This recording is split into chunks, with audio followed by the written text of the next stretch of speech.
जय माँ काली मित्रों, आपका मेरे चैनल माँ काली माँ दुर्गा शक्ति संवाद में स्वागत है। मित्रों, अगर आप मेरे चैनल पर नए हैं तो मेरे चैनल को सब्सक्राइब कीजिए, लाइक कीजिए, शेयर कीजिए।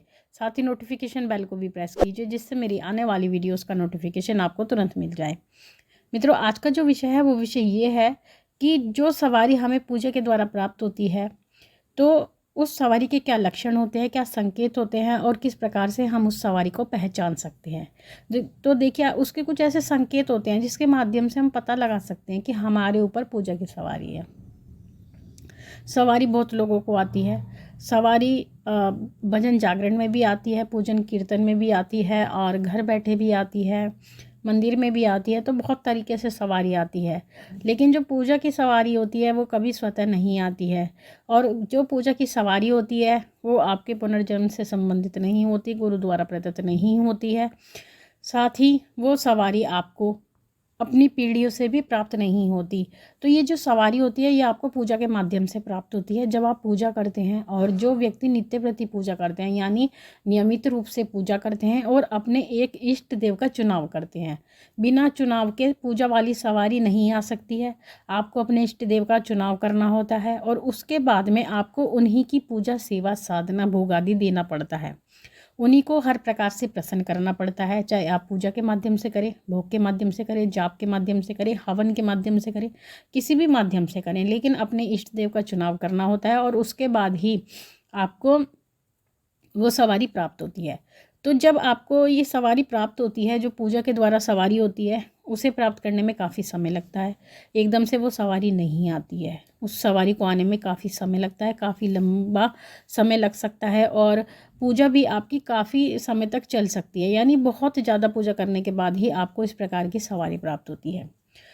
जो पूजा की सवारी होती है उसमें दो परिस्थिति होती हैं। एक परिस्थिति ये होती है कि जब आप पूजा कर रहे होते हैं तो उस समय पर आपके अंदर ऊर्जा, कहते हैं, बनने लगती है। यानी जो ऊर्जा होती है वो अपने आप ही स्वतः ही उसका निर्माण होता है।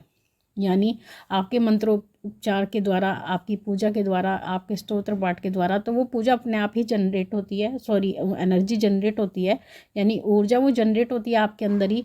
उसी के द्वारा वो धीरे धीरे करके सवारी बनती है। और सवारी का अर्थ ही होता है, यानी आपके पास एक ऐसी ऊर्जा होती है जो प्रकट होती है, और प्रकट होने के बाद में कुछ ऐसे लक्षण, संकेत वो देती है जिसके द्वारा आप स्वयं पता कर सकते हैं कि आपके पास जो सवारी है वो पूजा के द्वारा है।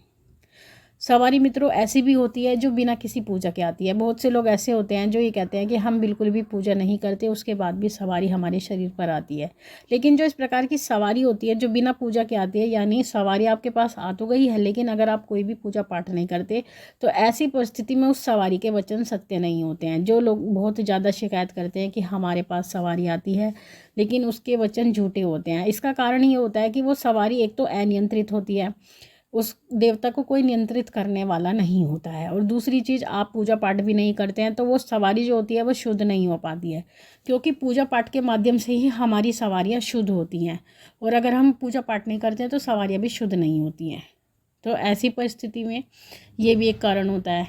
और दूसरी बात, जब आपको सवारी प्राप्त होती है तो उस समय पर आपको कुछ नियमों का पालन भी करना होता है। अगर आप नियमों का पालन नहीं करते हैं तो ऐसी परिस्थिति में भी आपके वचन झूठे पड़ जाते हैं, और जब वचन झूठे होते हैं तो लोगों का विश्वास सवारी पर से उठ जाता है, यानी कि जो स्वयं भक्त भी होता है उसका भी विश्वास उठ जाता है। और बहुत से हमने ऐसे बच्चे देखे हैं जो ये कहते हैं कि हमें विश्वास नहीं है कि हमारे शरीर पर कोई सवारी आती है या कोई देवता की ऊर्जा आती है, हम स्वयं ही विश्वास नहीं करते। तो जब आप स्वयं ही विश्वास नहीं करते हैं तो हम किसी अन्य व्यक्ति की क्या गारंटी ले सकते हैं कि वो हम पर विश्वास करेगा। क्योंकि सबसे पहले आपको स्वयं विश्वास करना पड़ता है अपने इष्ट देव में, अपने देवता में, अपनी ऊर्जा में, उसके बाद ही अन्य व्यक्ति विश्वास करते हैं। तो अब हम आपको बताते हैं कि ऐसे क्या संकेत होते हैं जो बताते हैं कि आपके ऊपर पूजा की सवारी है।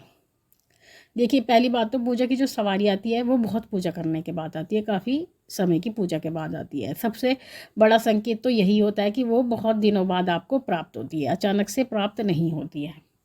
दूसरा संकेत ये होता है कि जो पूजा की सवारी होती है वो हमेशा नियंत्रित रूप से आती है, यानी अनियंत्रित नहीं आती कि कभी भजन चला, हाथ पैर फेंकने शुरू कर दिए या सर घुमाना शुरू कर दिया, या ऐसी परिस्थिति कर दी कि चार लोग आपको पकड़ने के लिए चाहिए, यानी आप अनियंत्रित हो गए। लेकिन जो पूजा की सवारी होती है वो नियंत्रित आती है, सौम्यता के साथ आती है और शांत स्वभाव के साथ आती है। यानी अगर आप बैठे होंगे तो बैठे बैठे ही सवारी प्रकट हो जाएगी, या फिर आप थोड़ा बहुत हल्का फुल्का खेल लेंगे, ज़्यादा तो नहीं, थोड़ा बहुत खेलने के बाद वो सवारी आपके शरीर में प्रकट हो जाएगी। उसके बाद जो पूजा की सवारी होती है उसकी सबसे बड़ी विशेषता ये होती है कि वो कभी आपसे भोग नहीं मांगती है। यानी कोई भी जो सकारात्मक सवारियाँ होती हैं उन सभी की एक ही विशेषता होती है, वो आपसे कभी भी भोग नहीं मांगती हैं। और जो सवारियाँ भोग मांगती हैं वो सवारियाँ सकारात्मक नहीं हो सकती।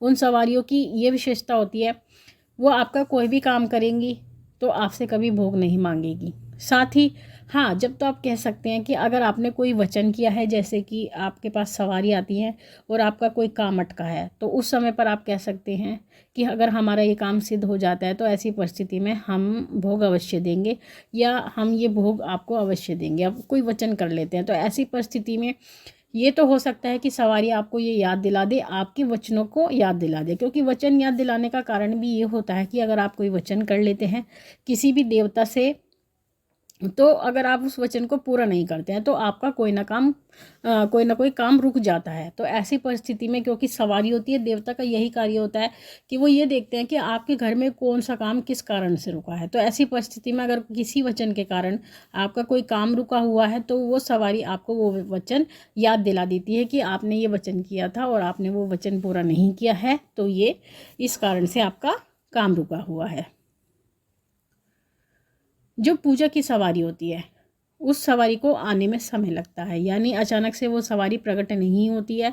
आप जब पूजा में बैठते हैं, पूजा में बैठे बैठे आपको समय लगता है सवारी बुलाने में। आपको 10 मिनट का समय भी लग सकता है, 15 मिनट का भी लग सकता है, किसी किसी को आधा घंटा, पौना घंटा तक भी लग जाता है सवारी बुलाने में। तो उस सवारी को आने में समय लगता है जो पूजा वाली सवारी होती है।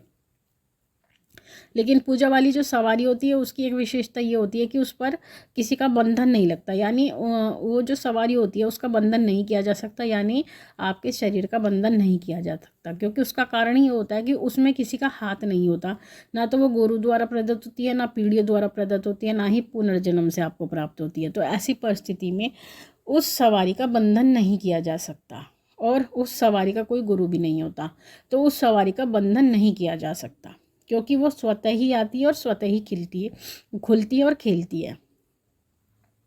लेकिन जो पूजा की सवारी होती है, पूजा की सवारी को भी गुरु की आवश्यकता अवश्य ही पड़ती है। क्योंकि कोई भी सवारी और साधना का क्षेत्र होता है उसमें गुरु की आवश्यकता तो पड़ती ही है। क्योंकि गुरु ऐसा होता है जो हमारी सवारियों को नियंत्रित करता है, हमारी ऊर्जा को नियंत्रित करता है। साथ ही आपको ये भी पता होना चाहिए कि गुरु जो बनाया जाता है वो देहधारी व्यक्ति को ही गुरु बनाया जाता है। यानी ऊर्जाओं को हम गुरु नहीं बना सकते, देवी देवताओं को गुरु नहीं बना सकते। इसका कारण ये होता है क्योंकि ये शास्त्रों में भी लिखा हुआ है, और इसका कारण ये भी होता है क्योंकि गुरु की आवश्यकता होती है मार्गदर्शन के लिए। और अगर मार्गदर्शन ही हमें प्राप्त नहीं होगा तो हम अपने रास्ते पर कैसे बढ़ पाएंगे।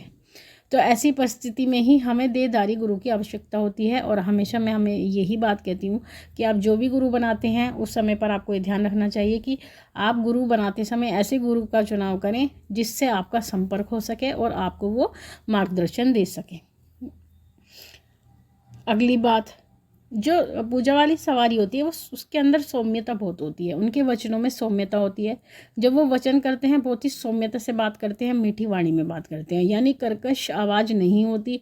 और दूसरी चीज़, वो सवारी गुस्से में भी नहीं आती है। जैसे कि आप देखते हैं सवारियाँ गुस्सा करती हैं, प्रचंडता से आती हैं, तो ऐसी जो पूजा की सवारी होती है वो बहुत सौम्यता से आती है, धीमे धीमे आती है, धीमे धीमे वचन करती है, धीमे धीमे बात करती हैं।